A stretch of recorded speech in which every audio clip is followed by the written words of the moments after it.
time again to check in with our zoo guy, our other troublemaker, Scott Mitchell. He's showing us some new zoo art. Good morning, Scott. Well, good morning, everybody. Yeah, we're here in our Kaboka area up by the rhinos up there.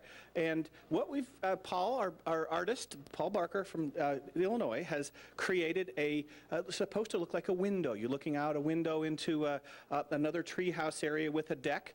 And Paul's here with us this morning to kind of point out the key parts of the mural. And I'm walking right now on the veranda or the deck of the treehouse, and in back of me you see Africa, generic Africa, I guess it would be. This is actually painted canvas, and I painted it at home. We installed it here. We put the window in front of it. I have yet to figure out how I'm going to get out, but the effects are done with a spray gun. This hooks up to a hose, and when you get subtle changes in the sky or in the water, it's done with spray. So it's much like an airbrush, but on steroids. The other two common tools are a standard brush when you're doing straight, hard lines on something, and a natural sponge. If you dip this in medium green paint and blob it around, you get something that looks like vegetation. If you do a darker version and a lighter version where the highlights and the shadows fall, you have almost instant vegetation, and it allows you to move fairly quickly through here.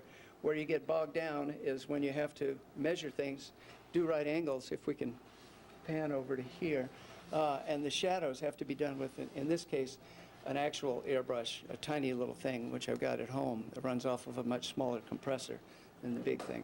Now, Paul has done murals all over the zoo. Actually, the train, if you go through the train tunnel, his work is there, in the children's zoo as well.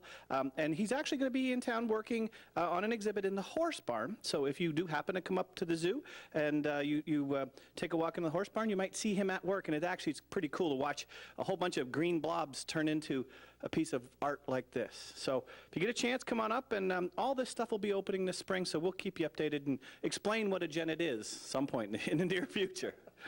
We'll be back next week with some more wild stuff. We'll see you then.